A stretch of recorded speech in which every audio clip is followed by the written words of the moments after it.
A millionaire begins to suspect his glamorous fiancée is mistreating his children. Desperate to uncover the truth, he disguises himself as a lowly cleaner inside his own mansion. But what he witnesses shatters him, and it's the quiet courage of a black maid that becomes their only hope. The suitcase sat by the door like a lie wrapped in leather. Richard Bratson adjusted the cuff of his tailored shirt, his reflection flickering in the marble foyer like a man caught between two worlds. Outside, the black town car waited, idling, the driver unaware the trip to Napa was nothing but a cover. 2 weeks, he told Jenny, his voice calm, practiced. Investor retreat. No phones. Just trust the team and keep things running smoothly. Jenny smiled, all teeth and ice. Of course, darling. Everything's under control. Richard leaned down to kiss Leo's head, then reached for Ben's shoulder. The boy flinched. His shirt slipped just enough for Richard to glimpse the faint outline of a bruise. "Everything okay?" he asked, voice low. Ben glanced at Jenny, then nodded too quickly. "Yes, sir." Richard's stomach turned. That's when the plan became something else entirely. That evening, under the cover of shadows and a baseball cap pulled low, Richard returned to his own mansion, not as the man who owned it, but as Robert, the newest cleaning hire from the agency. The uniform itched, but what bothered him more was how easily he vanished in it. Just another servant, unseen, from behind the glass of the east hallway. He watched it unfold. "Did I say you could sit?" Jenny's voice sliced through the room. Ben stood instantly, Leo close behind him. Their eyes didn't meet hers, just the floor. I finished my homework," Ben offered. "I didn't ask," she snapped. "Stand straight. You're not animals." Richard gripped the edge of the doorway, his knuckles pale. His own fiancée, the woman he'd trusted with his sons. Later that night, Sarah Davis arrived. New, quiet strength in every step. Her voice held a softness that soothed, but a firmness that didn't flinch. "It's all right, sweetheart," she told Leo gently, crouching beside him as he trembled over spilled milk. "No mess is too big to clean." Jenny watched from a distance, eyes narrowed. "She's too soft," she muttered. But Robert, watched from the shadows. He saw Sarah place a hand on Ben's back, anchoring him. She stood between them and Jenny without fear. Not with words, but presence. That night, while polishing the glass in the front corridor, Richard stared at his own reflection, but all he saw was Sarah's face, resolute, kind, protective. He thought he knew what strength looked like. Boardrooms, bottom lines, control. But now, watching her, watching them, everything began to shift. "Lord," he whispered, the cloth pausing in his hand. "What have I let into my home?" The lights dimmed. Silence stretched through the mansion. And then he said it, quiet but full of fire. "If she hurts them again, I'll know. I'll see everything." Before we go deeper into this gripping story of hidden pain, courage in disguise, and a father's desperate fight to protect his children, if you believe in stories where truth comes to light, where love confronts evil, and where silent heroes rise, like this video, subscribe to the channel, and tell us where in the world you're watching from. Now let's keep going. The mansion felt different in the early morning, quieter, almost holy. Sarah moved through its hallways like a whisper, feet soft against the hardwood, apron tied neatly, eyes always watching. She'd wrapped a small plate in foil, half a muffin, a sliced apple, and tucked it behind the laundry room's cabinets. At 6:10 sharp, Ben slipped in and retrieved it. No words, just a grateful glance before vanishing again. Richard, still Robert, watched from the staircase, the broom in his hand suddenly feeling more like a burden than a tool. He noticed it now, patterns. The way Leo rubbed his stomach when he thought no one was looking. The long pauses between meals, the silence and their laughter. At breakfast, Ginny sat poised, sipping her smoothie like it was champagne. "Leo," she said crisply, setting down her glass. "You lead when you learn to behave." He'd simply asked for syrup. Leo looked down at his plain waffle and nodded. Ben didn't touch his food either. Richard gritted his teeth and kept wiping the counter. His disguise, his silence, both choking him now. That night, tucked in the corner of the utility room, he found an old photograph. His late wife, Felice, with the boys at a pumpkin patch, her arms wrapped around them like a promise. Her smile wide, eyes crinkled. Warmth radiated from that paper like sunlight. He remembered her laughter in the kitchen, the way she made every bedtime feel like Christmas Eve. She'd sing softly over their fevered heads. "The Lord is my shepherd," she'd whisper. "Even in the dark, he stays with us."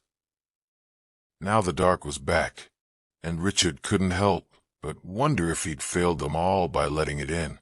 That evening, Sarah caught him staring through the kitchen glass, hands still, mop unused. "You all right, Robert?" she asked, her voice low. He blinked, startled. "Yeah, just tired." She studied him for a moment, like she saw more than she let on, then simply nodded. "Long days," she said, "but God gives us strength, even when it feels like we've got none left." He wanted to tell her everything, who he was, why he was here, but something in her calm presence made him feel both exposed and comforted. "Good night," she said quietly, turning towards servants' quarters, and then the sound came, muffled but clear. Ginny's voice, sharp through the hallway wall. On the phone. "Oh, baby, please. I've got this." She laughed. "Soon enough, I'll own everything. Him, the house, the name, all of it." Richard's heart dropped. The betrayal wasn't just emotional. It was planned. He pressed his ear to the wall, jaw clenched, breath shallow. This wasn't just about cruelty anymore. This was war. Richard didn't mean to look. He was wiping the breakfast table, pretending not to hear the tension slicing through the room, when Leo tilted his head back to scratch his neck, and the collar of his t-shirt slipped. Just an inch, barely anything, but the bruise was there. Small, deep purple, the kind that doesn't come from falling. Richard's grip on the rag tightened, breath catching in his chest. "Leo," Sarah said gently from across the room, her eyes already on him. "Come here a sec, sweetheart." Leo shuffled over, glancing at Ginny, who was too busy texting to notice. Sarah knelt beside him, her fingers soft as they moved over the bruise. She didn't react with shock. She didn't have to. Her silence said everything. "Don't tell her it hurts," Leo whispered, eyes glassy. "She'll get mad." Richard turned away, the rag still in his hand, now damp and shaking. "God, help me hold it together." That night, after the house had quieted, Richard crept into the pantry. He pulled his phone from the lining of his janitor's jacket. One folder. New name proof. Inside it, photos he'd quietly snapped, voice memos from behind doors, scribbled notes on torn paper. Every lie Ginny spoke, every bruise left behind. He wouldn't just watch anymore. Out back by the dumpsters, Sarah sat on an overturned milk crate, sipping lukewarm tea from a paper cup. Richard stepped out, dragging a mop bucket half full of gray water. "You ever get used to keeping your mouth shut?" he asked. She looked up, surprised, then shook her head slowly. "No, you just get better at knowing when it matters." There was something in her face, pain, but not weakness. Fire beneath it. "I worked for a man once," she said quietly. "Private estate. Big name. He hurt people. Said things I can't repeat. I stayed silent for a long time. Too long. Richard swallowed. What made you leave? My niece. Her eyes dropped to the cup. She asked me why I let him talk to me that way. I didn't have an answer. The silence stretched between them, a flicker of trust, tentative and new. The next day, the peace shattered. Sarah, Ginny's voice cracked through the air like thunder. You are here to clean, not to coddle my future stepchildren. Do your job and stop being so friendly. Sarah blinked, jaw tightening, but said nothing. She didn't need to. Richard was watching, recording. That night, back in the storage closet, he slipped a small voice recorder into his jacket lining. Tucked deep, battery full. If she won't show her real face, he whispered into the dark, I'll make sure the world hears it. The hallway was dark, quiet except for the soft hum of the AC. Richard moved slowly, broom in hand, just another shadow passing through. Then he heard her voice. Ginny, in the study. Phone pressed to her ear, unaware that the door wasn't fully shut. He stopped, leaned just close enough. I don't care what the therapist says, she said with a low, bitter laugh. Fear works better than love. Love makes children spoiled. Richard's blood turned to ice. She continued, voice crisp, callous. Ben is soft already. Leo, I'll break him before he breaks rules. He didn't breathe. Just clicked the recorder in his pocket. One red light. One damning truth. Every word etched into memory like stone. That afternoon, Ben sobbed quietly in the den. Leo sat beside him, fists balled, eyes dry but hollow. She said I ruined her day, Ben whispered. She locked us in the room again. Leo added, his voice small. Sarah knelt between them, arms pulling them close. You didn't ruin anything, baby, she whispered. You just breathed. That's not a sin. She smoothed back Ben's hair, humming something under her breath, maybe a hymn. Maybe just something soft to drown out the storm. Richard watched from the hallway, mop still in hand, heart cracked wide open. She didn't have to be here. Yet she gave them everything. Safety, warmth, faith. He hadn't seen that kind of love since Elise. In that moment, Sarah wasn't just a housekeeper. She was the home. Later that night, parked on a side street 2 blocks away, Richard sat in his car with the engine off. The silence roared. He played the recording again. Fear works better than love. The voice of the woman he'd nearly asked to be his wife. A monster dressed in pearls. He stared through the windshield at his own reflection, eyes sunken, face older than it felt. He had built empires, survived market crashes, buried the love of his life, but nothing had prepared him for this, failing his children right under his roof. A verse Elise once quoted echoed in his mind. Have nothing to do with the fruitless deeds of darkness, but rather expose them. Ephesians 5 verse 11. His hand curled into a fist on the steering wheel. This wasn't about secrets anymore. This was about salvation of his boys, his home, and maybe his own soul. Tomorrow, the gloves came off. He looked at his reflection one last time and whispered, low and fierce, tomorrow, I stop pretending to clean. Tomorrow I fight back. It happened fast. 1 second, Leo was laughing, just a little, as he reached for his cup.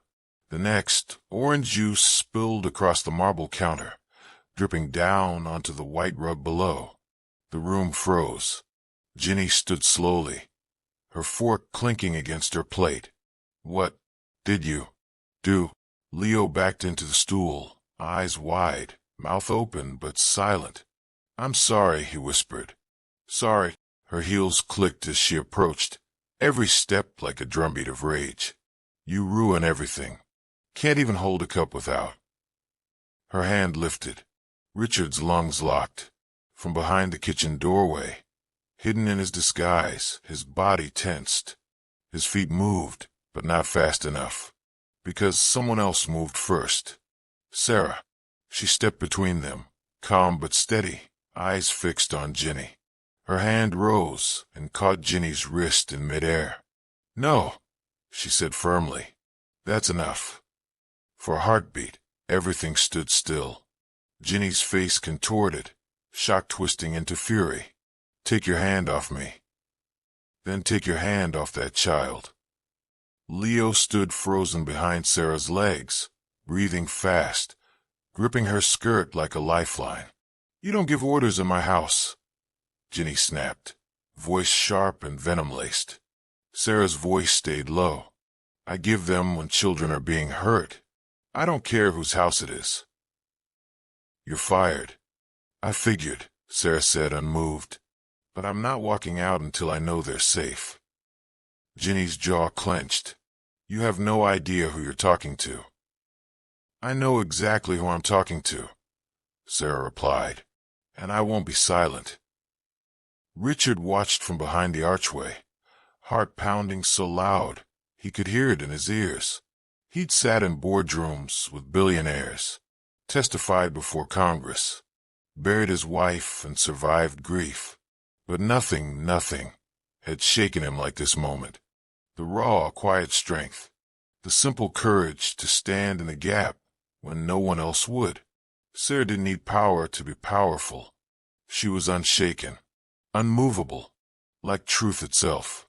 Ginny finally turned, hissing under her breath as she stormed from the room, heels echoing like gunshots.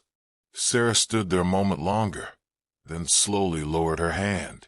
Her shoulders were trembling now, but her face held steady. She turned and knelt, gently pulling Leo into her arms. "I've got you, baby," she whispered. "You're okay." Richard couldn't move, couldn't speak, just stood in the hallway, swallowed by the weight of everything he'd seen, and everything he hadn't had the courage to do himself. As the door upstairs slammed shut, Sarah whispered under her breath, unaware anyone could hear, "I'll protect them, even if it costs me everything." Rain tapped softly against the windows, a rare mercy in the thick Los Angeles heat. Inside the great room, the fire crackled low on the hearth, its glow dancing against the stone. Leo stood beside the coffee table, holding a cup of water with both hands. His fingers trembled slightly as he passed it to Ben, but the cup slipped. Water splashed across Ginny's silk blouse. She stared down at it, slow and cold. Then her eyes lifted. "Are you kidding me?" Leo froze. Ben backed up, eyes wide. Richard watched from across the room, cloth in hand, heart pounding in his throat. "You disrespectful little—" Ginny stormed toward the hearth, her heels slicing against the tile. She grabbed the fire poker with one swift jerk, turning with a snarl. "Ginny!" Sarah shouted, but Ginny didn't stop. Sarah stepped in front of the boys, arms wide, voice trembling but fierce. "You want to yell? Yell at me, but you will not touch them." The poker swung down. It missed Leo by inches, just inches, but struck the floor beside Sarah with a sharp metallic clang. Sparks jumped from the fire as the metal scraped the stone. Leo screamed. Ben ducked behind the couch. Richard dropped the mop. It hit the ground with a loud slap, but no one noticed, except Ginny. She turned, face wild, eyes blazing. "You," she shouted. "You think this is your place to step in? You think you matter here?" Sarah didn't move. "They matter." Ginny raised the poker again. That's when Richard stepped forward, out of the shadows, out of the lie. "Enough." The word thundered through the room, unmistakably his voice this time. Not Robert, not the cleaner, Richard Bradson. Everything stopped. The poker hung in midair. Sarah turned slowly, stunned. The children peeked from behind her, blinking through tears. Ginny's eyes widened as the realization hit her. "Wait, what did you just—" Richard's voice was low now, deadly calm. "Drop it." The poker clattered to the floor between them. No one breathed. The fire hissed. The storm outside grew louder. Ginny stared at him, speechless for the first time. Richard? But his eyes weren't on her. They were on Leo, who stood shaking behind Sarah's leg, his small hand clutching her skirt like a shield, and Sarah faithful, furious, fearless, staring back at him with eyes full of questions and something else. Hope. His cover was gone. So was hers. The truth, trembling on the edge of everything, was seconds from shattering the room. Ginny took a step back, her face pale as ash. The fireplace poker lay at her feet, but her grip had moved to the arm of the leather couch, as if the earth beneath her had cracked open. Richard didn't blink. With a slow, deliberate motion, he reached up and peeled off the gray-streaked beard. The cap followed, then the glasses. Piece by piece, the disguise crumbled at his feet until only the truth remained. Gasps filled the entry hall. From the dining room, voices hushed. Guests, investors, socialites, friends, drawn in by the shouting, now stood wide-eyed behind the grand staircase, watching everything unfold. You were spying on me. Ginny's voice trembled, equal parts disbelief and rage. Richard's eyes didn't leave hers. No, I was protecting my children.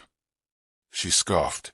By lying, by sneaking around like a coward, by doing what a father should have done the moment he saw the first bruise. He snapped. His voice cracked, part fury, part heartbreak. He pulled the small recorder from his coat pocket, held it up, and pressed play. Her voice spilled out into the room, sharp and unmistakable. Fear works better than love. Love makes children spoiled. A ripple of horror moved through the crowd. He pressed play again. Soon enough, I'll own everything. Him, the house, the name. Murmurs. Someone covered their mouth. A glass clinked softly as a guest set it down too hard. Ginny lunged for the device, but Richard pulled it back. Not this time, he said coldly. You don't get to rewrite the story now. Her mask cracked. You can't do this to me in front of. In front of what? He cut in. The people you charmed, lied to, manipulated. He turned toward the stunned guests. I apologize for the performance, he said bitterly. I just found out my fiancée has been tormenting my children behind closed doors. And today, she almost struck one with a fire poker. Gasps. One woman dropped her clutch. Sarah stood near the wall, arms around the boys, her eyes locked on Richard with a look of silent strength. Richard turned back to Ginny. You're fired, he said simply. From my home, from my life. Pack whatever you came with and leave. Ginny's face twisted in rage. You'll regret this, she screamed, voice shattering against the marble walls. Richard stared her down, his voice low and final. I already regret meeting you. She stormed past him, heels hammering against the tile, fury trailing behind her like smoke. Silence hung in the air. Then, slowly, Leo walked up to Richard, wrapped his arms around his waist, and whispered, You came back. Richard held him tightly, tears burning his eyes. This time, he wasn't letting go. Silence filled the mansion, not the tense kind that used to settle after Ginny's rants, but a deep, sacred stillness, like the house itself had exhaled. If this story stirred something in you, if you saw your own silence in Richard's disguise, or your strength in Sarah's quiet defiance, don't keep it to yourself. Like this video, subscribe for more, and share it with someone who needs to remember that real love protects, and truth always finds a voice. Because stories like this aren't just fiction, they're reminders that sometimes God sends help through the most unexpected hands.